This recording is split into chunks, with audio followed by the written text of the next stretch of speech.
Silk Smitha എന്ന പേരിൽ അറിയപ്പെടുന്ന വഡ്ലപതി വിജയലക്ഷ്മി. പ്രശസ്തിയുടെ വെളിച്ചവും ജീവിതത്തിന്റെ നിഴലുകളും.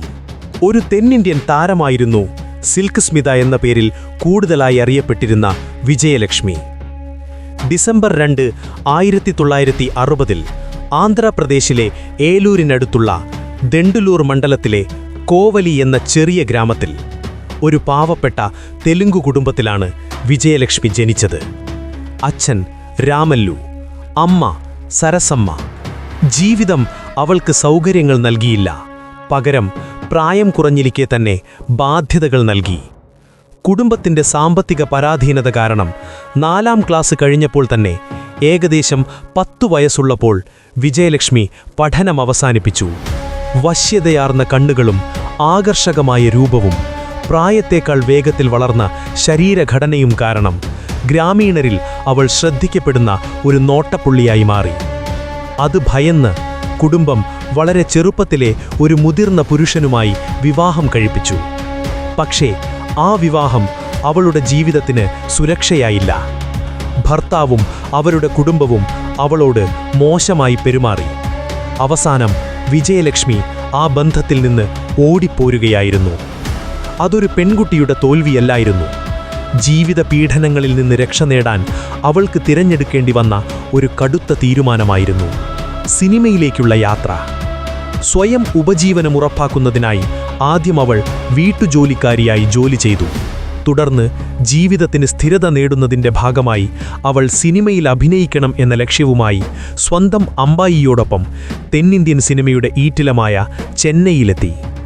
അവിടെ മേക്കപ്പ് അഥവാ ടച്ചപ്പ് ആർട്ടിസ്റ്റായി ജോലി ചെയ്തുകൊണ്ടായിരുന്നു തുടക്കം. പിന്നീട് അവൾ സിനിമാ രംഗത്ത് എക്സ്ട്രാ നടിയായി അഭിനയ ജീവിതം ആരംഭിച്ചു. ആർക്കും പ്രത്യേകമായി ശ്രദ്ധിക്കപ്പെടാത്ത വേഷങ്ങൾ, പിന്നണിയിൽ മാത്രം ഒതുങ്ങിയ സാന്നിധ്യം, അതായിരുന്നു അവളുടെ തുടക്കകാലം. മലയാളം സിനിമയിലേക്കുള്ള പ്രവേശനം. മലയാളം സിനിമാ സംവിധായകൻ ആന്റണി ഈസ്റ്റ്മാന്റെ ശ്രദ്ധയിൽപ്പെട്ട അവളെ 1978 പുറത്തിറങ്ങിയ ഇണയെ തേടി എന്ന മലയാള ചിത്രത്തിൽ അവൾക്ക് നായികാവേഷം നൽകി. അതോടൊപ്പം അവളുടെ വിജയലക്ഷ്മി എന്ന പേരുമാറ്റി സ്മിത എന്നാക്കി. സിൽക്ക് സ്മിത എന്ന പേര് പിറന്ന കഥ. 1979 പുറത്തിറങ്ങിയ വണ്ടിച്ചക്രം എന്ന തമിഴ് ചിത്രത്തിൽ ഒരു ബാർ ഡാൻസറുടെ വേഷത്തിൽ വിജയലക്ഷ്മി അഭിനയിച്ചിരുന്നു. ആ സിനിമയിലെ അവളുടെ കഥാപാത്രത്തിന്റെ പേര് സിൽക്ക് എന്നായിരുന്നു. ആ വേഷം ഏറെ ശ്രദ്ധിക്കപ്പെട്ടു. അവിടെ നിന്നാണ് അവൾ സിൽക്ക് സ്മിതയായി മാറിയത്. പിന്നീട് സിലുക്ക് സിലുക്ക് സിലുക്ക് എന്ന സിനിമയിലെ അഭിനയത്തോടെ സിൽക്ക് സ്മിത എന്ന പേര് സിനിമാ ലോകം ഏറ്റെടുത്തു. പ്രശസ്തിയുടെ ഉച്ചകോടി 1980കളിൽ. 1980കളിൽ സിൽക്ക് സ്മിത തെക്കേ ഇന്ത്യൻ സിനിമയിലെ ഏറ്റവും തിരക്കുള്ള നടിമാരിൽ ഒരാളായി.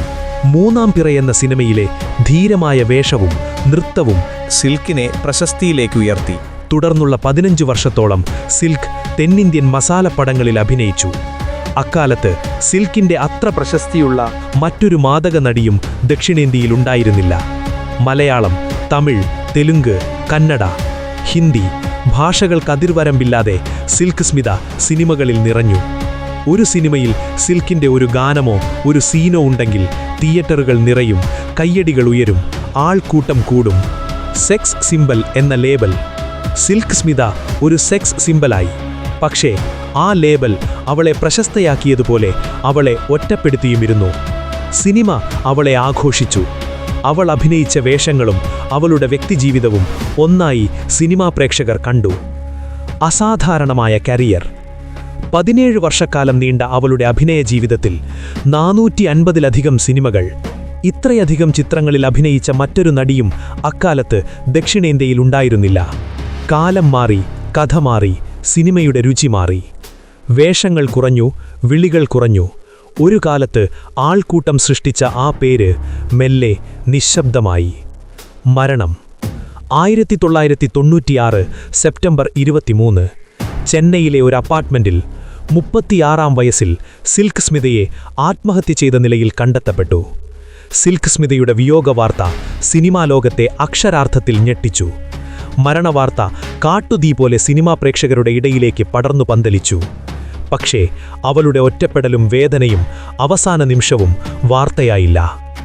സിൽക്ക് സ്മിതയുടെ മരണശേഷം മലയാളത്തിൽ വിശുദ്ധ സ്മിതയ്ക്ക് എന്ന പേരിൽ കവിത സമാഹാരം പോലും എഴുതപ്പെട്ടു. അവൾ ഒരു നടിയേക്കാൾ വലിയൊരു സംഭാഷണമായി മാറി. സിൽക്ക് സ്മിത വെറുമൊരു ബോൾഡ് ആക്ട്രസ് ആയിരുന്നില്ല. പ്രശസ്തി വരും, പ്രശസ്തി പോകും. പക്ഷേ ഒരു മനുഷ്യനെ മനുഷ്യനായി കാണുന്ന കണ്ണ് സമൂഹത്തിനുണ്ടാകണം. സിൽക്ക് സ്മിത ഒരു നടിയല്ല, ഒരു കാലഘട്ടമായിരുന്നു. Script and the search Rasheed Thozhiyoor. Fusion Flix Media. Narration Gokul P Gopal.